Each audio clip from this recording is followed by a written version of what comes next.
เดี๋ยวมีแขกเก็บมาฝากเนาะแต่ว่าเงียบสงบดีนะพี่น้อง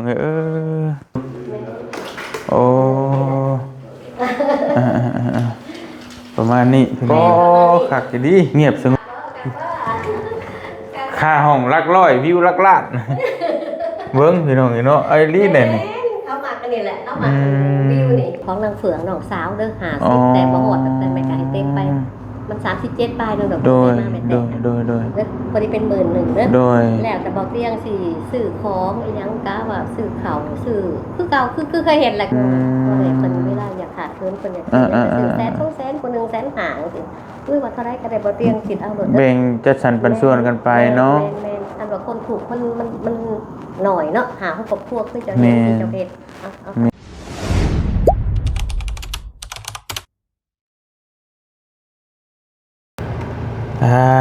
พี่น้องเลยสวนเพชรเนาะเพื่อนผักหั่นอาหารห้องประชุมต้องสถานที่พักผ่อนบ่เคยเข้ามาจักเทื่อเลยพี่น้อง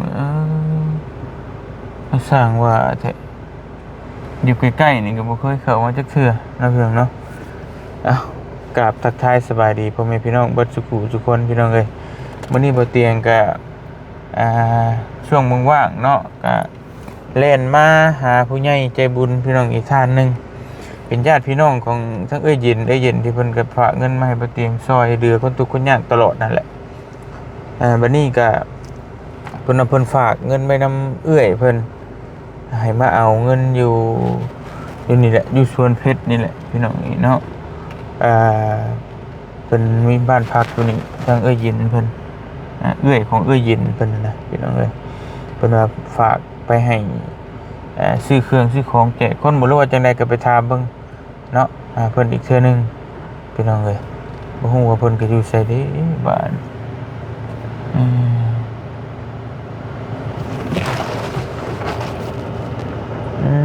บ่ได้เคยเข้ามาจักเทื่อ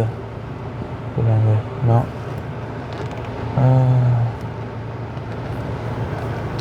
เงียบสงบดีอยู่นี่ก็ได้เพื่อนผักสวนเผ็ด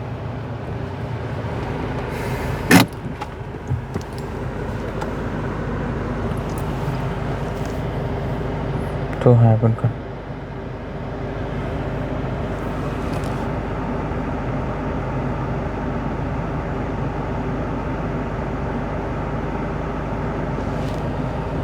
เพิ่นบอกสุเมนเนาะโอ้เงียบสงบดีพี่น้องมีน้องปอกน้องป่า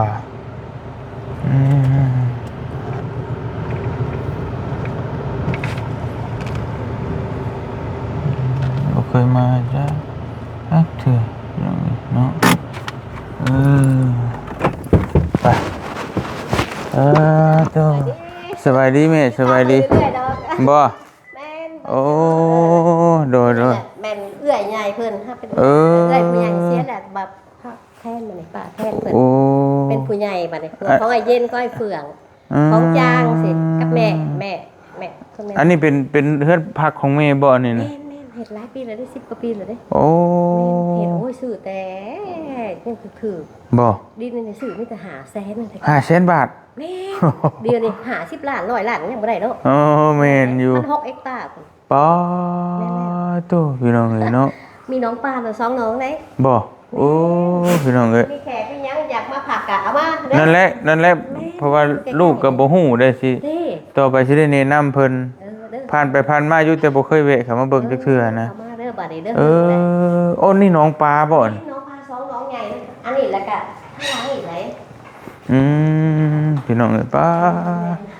โตคักแน่ดิถ้าสิไผแสนลูกหลานบ่ไปเขาเฮือนใหญ่แหละไปแป้งนี่แป้งน่ะน้องปลาใหญ่แต่ที่มันตลาดอาหารถ้าเปิดใหญ่เนาะวิกมาแล้วแล้วก็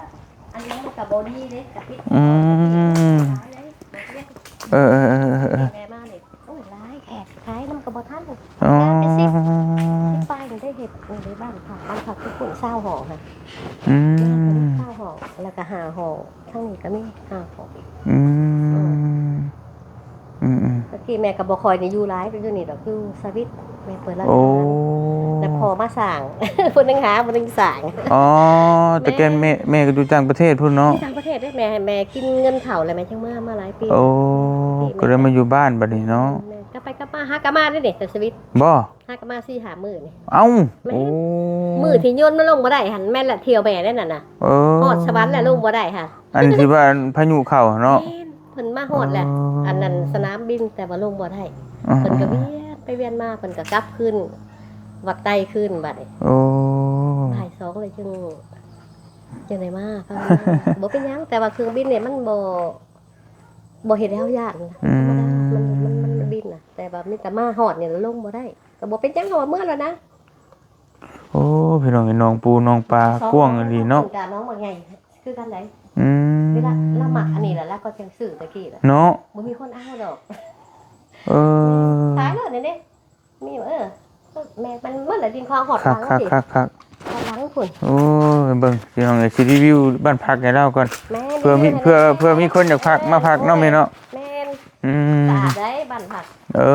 ไปเบิ่งสะอาดแท้บ่พี่น้องเอ้ย แล้วเทื่อมีแขกอยากมาพักเนาะแต่ว่าเงียบสงบดีเด้อพี่น้องเอ้ยขวัญเอ้ยขวัญมาลูกมากระเจ้เปิดอันบ้านผักมา อืม หน่อยอยู่นะ อืม คนเมื่อที่เขาได้ โอ้ คนก็เผาเมื่อลูกเราเกี่ยวกันด้วยนี่แหละใกล้ๆเลย อืม ที่นะแม่ ฮอดใช้แมวอันน้องตัวนั้นก็แม่นบ่ ไม่มืดแหละ ปอ ข้างหลังกับนี่น้องนึงเหมือนใหญ่นะ โพดโพ แม่ อืม 6 เอ็กตาร์เนาะ10 กว่า แม่น6 เฮกตาร์ 6 เอ็กตาร์แม่ อืม มืดโอ้แต่มันว่างเลยถ้าเกษตรน้ำเนี่ย โอ้ก็เสียน้ำนี่กินกับตำหอมหุ่ง โอ้ยเอาเหรอเด้อพนัง เอา เด้อบ่ได้ บ่ไหวแล้วบ่ได้ ลงบ่ได้เนาะ อื แต่ ม เก็บมีเหือได้ โอ้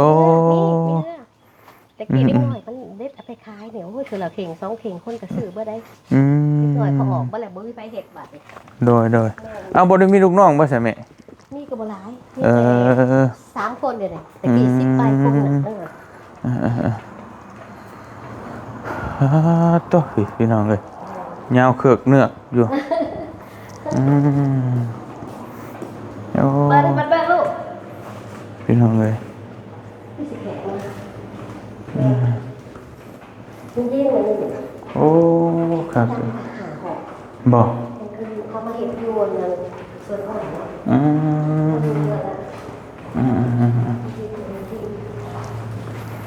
บ่ได้เข้ามาจักเทื่อพี่น้อง แม่น ก็เลยบ่ฮู้ว่า แล้วกระแจมาลูกกระแจมาเปิดหอกให้เพิ่นเบิ่งลูก อืม 3-4หอกแล้วมาลูกอันนั้นเลย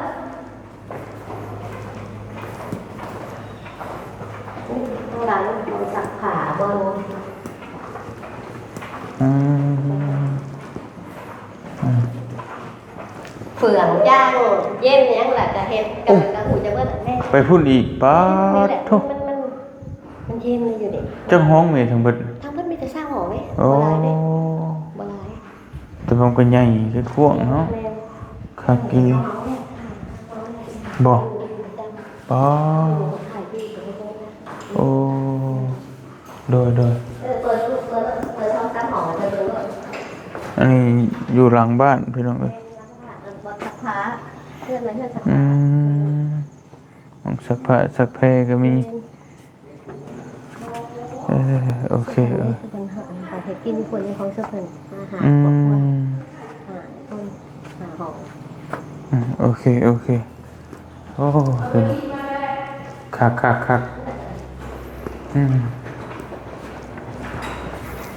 มาเบิ่งห้องก่อน เปิดเบิ่งเจอบริขนาดได้ก็มีแขกมาก อันนี้เนาะ แม่เปิด ใส่พี่น้องเปิดพื้นเปิดไฟเบิ่งดูโอ้ประมาณนี้พี่น้อง แม่ เอ้ย ประมาณนี้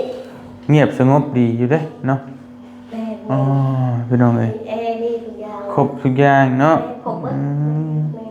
กว้างอยู่พี่น้องเอ้ย กวงแล้วประเทศกวงแล้วของเพิ่น คืนเท่าไรซ้ำนี่ห้องหนึง 200,000ค่ะ 200,000 มีแต่200,000แม่ แล้วมันสิมีแบบมันสิมีแบบเช่าได้เดือนได้หยังอีก มีรายเดือนก็ลดจังหน่อย อ๋อ สมมุติว่าเดือนหนึงตัวใดสมมุติว่ามีคนหนึงมาเช่า มื้อละ300แปลว่า9,000เดือนนึงเอาไป7,000 บาทเนาะเดือนหนึง แม่น เออ ทิศนึงเราเห็นความสะอาดสะให้เบิดทุกสิ่งทุกอย่างเนี่ยแม่นเฮารับผิดชอบกันเบิดนะ โอเคพี่น้องเอ้ยโอ้คัก โอ้ต้องสะอาดได้เพิ่นยังมาหา ห้องน้ำห้องใน แม่น คืนละ ขึ้นละ200,000 2,300 บาทคืนละ300 บาท 300นี่หรอ พี่น้องบ่แพง บ่แพง300 บาทธรรมดาเนาะปาเนาะนี่พี่น้องพี่วิวทิวทัศน์ปอคักจะดีค่าห้องหลักร้อยวิวหลักล้านเบิ่งพี่น้องเนาะไอ้ลีเนี่ยนี่ เขามากันนี่แหละเขามาวิวนี่แม่น บ่อยากสิเชื่อว่าห้องค่าห้อง300 บาท แม่น วิวงามขนาดนี้ 500ได้บ่เตี้ยง เออ เงินเฟ้อ มันบ่ไหวเนาะ บ่ไหวก็เลยเอาเพิ่นซะนี่ เข้าใจกันเนาะ แม่นเข้าใจกันถ้าว่าแพงก็สิบ่มาหา แม่พี่น้องเอ้ยก็ถือว่าถึกได้ถือว่ายังถึกสำหรับพี่น้องอยู่ฝั่งไทยก็บ่อยากมีแหละเนาะ ถ้ามีแขกมีหยังก็สมมุติว่าอยากนอนนี่ก็เอามา ได้เดี๋ยวสิถามเพิ่นเนาะ โทรมาแหละแม่ถ้าอยากได้เจ้าของสิ อ๋อ ป้าเพิ่นเป็นเจ้าของแม่ก็ โอเคพี่น้องเอ้ยมีห้องนี่มีขนาดเดียวบ่แม่ ถามเดียวกันเบิด มีซ้ำกันเบิดเลย แม่ เนาะ กับเตียง2อันก็มี อ๋อ เตียงคู่ก็มี ถ้าเตียงคู่นี่เท่าไรซำนั้น เตียงคู่ก็เกินก็จังน้อยสมมุติ300ก็เป็น400 โอ้โอเคประมาณนั้นเดี๋ยวแต่เฮาคุยกันเนาะ แม่นคุยกันบ่ยากหรอกคุยกันได้ โอเคไปสั่นพี่น้องเอ้ย แต่เบียก็เราจับก็ได้เฮ็ดใจเลยดอก ครับ น้องว่าบ่เป็นหยังเด้อเอ้ยบ่ได้โอเคคิดสรุปคิดประกาศใครเพิ่นคิดเลย FC เจ้าเด้อ แม่นบ่ จะให้ YouTube วะ ไอ้สิหยัง จะสืบบ่เตียงบ่ โอ้แม่นซั่นโอ้เนาะ FC หลายดิ ต ซั่น ลอดอันนี้นะเบิ่งตลอดเบิ่งเพิ่นไปซอยนี่ซอยหัน เนาะโอ้ถ้าจะบ่นมาติดต่ออยู่นี่เนาะอันห้องเนาะ เพิ่นว่าอยากพ่ออันนั้น สมมุติว่าแขกคนมา นี่ มาเช่าห้องอยู่นี่นี่เคาน์เตอร์ แม่น แผนกต้อนรับ แม่น ตลอด24ชั่วโมงโอ้ เปิดก็ขึ้นก็เปิดเด้ โอเค ก็เปิด พี่น้องแต่แม่ก็พักอยู่นี่เลยบ่บ้านอยู่นี่เลยบ่ ทางที่เรียนนะ อ๋อ แต่เพื่อนมีเพื่อนอยู่แต่แบบมันอยู่ผุนแล้วมันหมุนมันเสียงมันดังคืออยู่นี่มันเงียบไม่เคยอยู่เลยไปอยู่บ่ได้ในเฮือนใหญ่อยู่บ่ได้ตลาดซั่นเด้ คักแล้วพี่น้องบ่ เฮือนใหญ่ตลาดบ่ก็ขายโทรศัพท์เฮาให้เขาเสาทั้งหน้าเฮือนแม่ทั้งในเฮือนหลังใหญ่หัวเลทซั่นแม่นแหละ อ๋อ คันเบิ่งโลดตัวได้ ตลาดเชโนเฮานี่ ตลาดชิโนเฮานี่น่ะ โอ้ ไก่บนนั้นนางมวยคล้ายเครื่องก่อสร้างเด้ โอ้ นั่นแหละ ทางขางก็แม่นของแม่ โดย ไก่ทางแถวทางนางพอใจยังเบิดเลยแหละยังตัดแถวนั่นแหละ แม่นอยู่ในหั่นอยู่ข้างหลังหั่นเนาะ แม่ต่อกันมาเลยแหละแต่พี่มันก็บ่ได้บ้างเนาะเรียนในไห้เขาเสาแล้วมันก็บ้างเลย โอ้อยู่พี่แล้วถึกชุดแล้วแม่คักชุดแล้ว มันแบบ เขาบอกกล้าเขาว่าล้างคนอ่ะเขาบอกกล้า เนาะมันแบบ เขาว่ามันรู้โพดอ่ะสันเขามาแล้วธรรมดาบ่ได้เพิ่นว่าเห็นมันรู้โพดบ่กล้าเขามา ช่วงสิแพงสิหยังเนาะ คือสิแพงค่ะแต่เด้ตะกี้แม่ โอ้พี่น้องเอ้ยเพราะว่าเฮาก็บ่เคยเข้ามาจักเทื่อเด้อแม่ บ่เคยบ่ แม่นก็มีแต่ผ่านไปผ่านมาอยู่แต่ว่าก็อ่านป้ายอยู่ว่าบ้านพักร้านห้องอาหารแต่คือเพิ่นว่าหั่นแหละ แม่ ช่วงสิรู้ช่วงสิแพงช่วงสิหยังก็เลยบ่กล้าเข้ามาเบิ่ง แม่ บัดนี้เห็นบ่แม่ว่าอยู่นี่ก็เลยเข้ามาน้อง มาเอาเงิน โอเคอ่า ในข่าวข่าวเนาะน้องจะเป็นหนักใจเนาะมีหนักใจเนาะ โดย อ้าวพี่น้องเนาะ แม่เงินกับบ่ร้ายเนาะหน่อยจะเป็นน้ำมุกน้ำใจเนาะคนเพิ่นเนาะอยากเห็นแต่กับคนถูก โดย นั่นแหละเขาเพิ่นอัน200บ่ฮอด 8,000แต่แม่ให้เต็ม 8,000 โอ้โดย 3 4 5 6 7 8อันนี้ของนางเฟืองน้องสาวเด้อ50แต่บ่ฮอดแต่แม่ก็ให้เต็มไปมัน37ปลายนึงดอก โดย มาแม่แต่พอดีเป็น11,000เด้อ โดย แล้วแต่บอกเตียงสิซื้อของอีหยังกะว่าซื้อข้าวซื้อคือเก่าคือเคยเห็นแหละคือเคยเห็นในคลิปแหละ เจ้า แม่นแล้วก็ แต่ว่าตัว จุดประสงค์เพิ่นคือซื้อเครื่องซื้อของแนวกินแนวอยากแจกให้กับทุกคนยากเนาะ สมมุติว่าหาครอบครัวฮู้ครอบครัวเฮากับแบ่งมีเงินเนี่ยเพิ่นจะแค่เล็กน้อยเพราะว่าเพิ่นเวลาอยากขาดเพิ่นอยากซื้อแสน2แสนคนนึงแสนห้าจังซี่อุ้ยว่าเท่าไรก็ได้บ่เตียงคิดเอาโลด แบ่งจัดสรรปันส่วนกันไปเนาะ แม่นอันว่าคนถูกมันหน่อยเนาะหาครอบครัวคือจะเฮ็ดที่เจ้าเฮ็ดเอา แม่น แล้วก็เงินให้เจ้าค่าน้ำมันนำเด้อ อ๋อโดย ค่าน้ำมันเด้อนี่แหละอันนี้ไม่จะเอาไว้ โดย เด้อหน่อย เงิน น้ำใจเพิ่ เงินนี่มีของภายในแม่ ของแม่ฝามโดที่ยุ่งแล้วก็ แม่ฟาร์มโดที่ยุ่ง แม่ฝามโดที่ยุ่งแล้วก็น้องสาวเป็นถี่ไม้เฟือกฝามถี่ไม้เฟือก แม่ฟีไม้เผือกเนาะ อยากเขียนเขาก็ได้ อ๋อโอเค น้องสาวเนี่ยอ่าเดี๋ยวเขียนชื่อไว้ก่อนพี่น้องเนาะ แม่ฟาร์มโดที่ยุ่งเพิ่นก็จะเฮ็ดเพิ่นเฒ่าแล้วเนาะเพิ่นเฮ็ดเรื่อยๆได้น้ำเจ้าเพิ่นมักเฮ็ด แม่ เฮ็ดน้ำโบสถ์แน่น้ำเจ้าแน่เพิ่นไปเฮ็ดหลายบอน ที่ยุ่งเนาะ ที่ยุ่งแม่น ที่ยุ่ง อยู่สวิต แล้วก็มีหยังอีกอ่ะ ฟาร์มที่ไม้เฟือก เม แม่ ฟาร์ม ฟาร์มโดที่ยุ่ง เมฟาร์มโดที่ยุ่งนี่ได้แล้ว แม่นแล้วก็เพิ่นก็เป็นเอื้อยแล้วเนาะเฟืองเพิ่นก็60ปีแล้วประมาณ60ปลายแล้ว เมเฟืองเนาะ แม่เฟืองฟาร์มที่ไม้เฟืองไปฟาร์มที่ไม้เฟืองไปเป็นผู้อันสิได้ดีใจจังหน่อย โดยเมเฟือง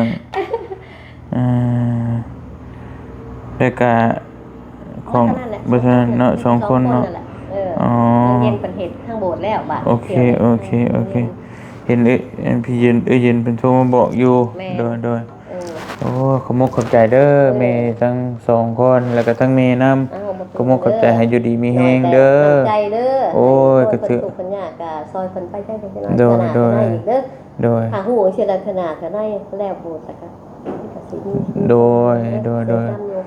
ก็ขอให้แม่และทั้งพี่น้องอยู่ดีมีแฮงให้ร่ำให้รวย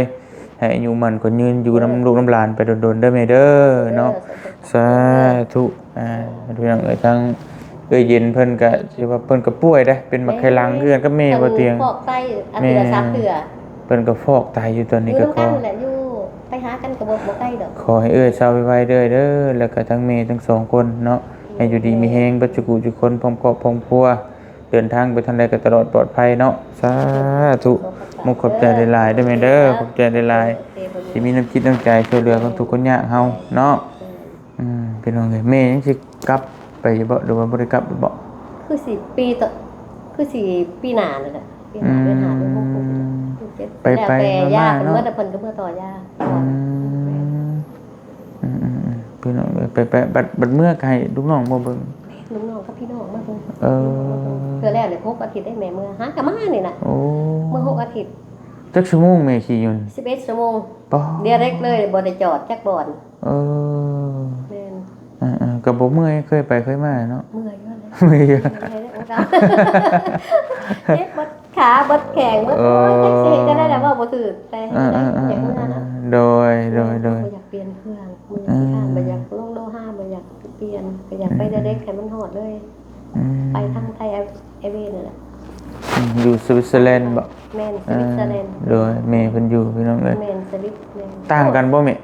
อยู่พุ่นกับบ้านเฮาต่างกัน ก็ต่างกันหลายแต่ว่ามันอากาศมันเย็นตลอดบ่มีบ่เห็นแดดบ่ได้นั่งข้างนอกสิหลาย บ่ แม่น บ่มีฮ้อนเลย หนาว เออ เดี๋ยวนี้เริ่มหนาวเลยดิ เป็นแน่ๆเนาะ ต้องใส่เสื้อหนาวได้จะอ เอ อกได้ อ บ่ได้เคยว่านั่งข้างนอกสิเนาะหน่อย ฮ้อนแบบตับใหม่อยู่บ้านเฮาเนี่ยบ่มีเนาะ ประมาณได้3เดือนเดือน8เดือน7เดือน8เดือน9สิยังออกยังไปปิกนิกยังไปปิ้งย่างกินได้น่ะกายหันน่ะคือหนาวเบิด โอ้ อากาศเย็นแม่ โดยเอาสันพี่น้องเลยจังไดก็เดินทางไปทางใดก็ตลอดปลอดภัยเด้อแม่เด้อ จากกันเด้อบ่เด้อ โดยอยู่ดีมีแฮง แม่นแหละ มุกขอบใจหลายๆ เล็กน้อยก็น้ำใจเด้อบ่ โด ว่าย มีแต่ว่าอันเพิ่นบ่ฟ้าวปานใดติเนาะนักเทื่อเฮาก็ มีแต่ยามที่จะพอกมาจะ โดยนั่งเทื่อกับช่วงนี้ เกี่ยวเขาบอกโทรมาว่ามีบ่ในถุงยางมาเตียงไป ได้ ไปเลย เพราะว่านั่งเทื่อ ข้าวดอกบ่ ช่วงนี้ก็ มี มี ได้มอบเงินเพิ่นก็ดีใจแล้ว โดย มีแต่ถามมาแล้วบ่ แม่เพิ่นบ่ค่อยสบายก็เลยอยากเบิ่งแม่กันจักหน่อยนะ หุ่นกับเพิ่นกับเพิ่นกับย่างกับรถเข็นก็ได้แม่แม่นั่งเย็นกับรถเข็น เห็นอยู่แล้วก็ส่งรูปมาให้เบิ่งอยู่ก็ได้ว่าโอ้ยมีแต่คนเจ็บคนป่วยพี่น้องเนาะ แม่น่ะ ให้ดีให้เศร้าไวๆผู้ใดก็ได้ แม่คือกันเด้อให้แม่ โอ้ย แต่เพิ่นต้องฟอกไตเป็นแม่ต้องฟอกไต แม่แม่ ไตจังดีได้ฟอกแล้วบ่ดี แม่ ฟอกบ่เป็นหยังเขาบอกเพิ่น โดย มันขันกับอีแล้วต้องฟอกปาไปโดนแล้วมันเพิ่นเย็นแล้วมันขันที่3เลยดิ อื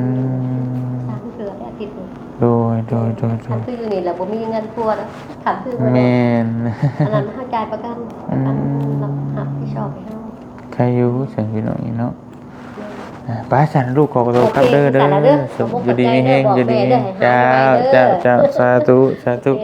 มขอบใจได้หลายไปพี่น้องโดย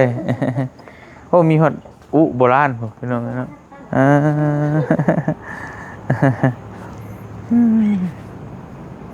โอ้ยคักพี่น้องเนาะบ้านพัก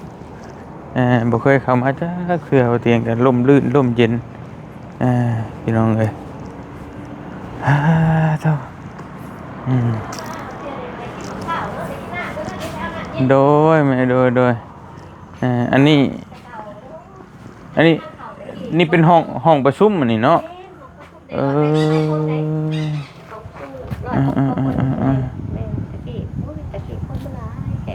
โดยเศรษฐกิจกับบูมแน่ตะกี้เนาะ เดี๋ยวนี้มีแต่เปิดแต่บ้านพัก โอเค เจ็ดออกเดี๋ยวนี้นะ ออกแล้ว7เป็น8นี่ ใช่8นี่ ออกดูอยู่ แต่ว่าเกิดจะฟ้องวันที่ บ่โอ้โดยไปพี่น้องเอ้ยบ่เตียงก็ขอตัวเดินทางกลับก่อนเนาะจังใดก็ขอขอบคุณทางเมฟาร์มดูที่ยุงแล้วก็เมทั้งเฟืองหรือว่าเมเฟืองเนาะก็ขอขอบคุณให้อยู่ดีมีแฮงพร้อมครอบครัวเบิดสุขทุกคนเด้อที่มีน้ำจิตน้ำใจ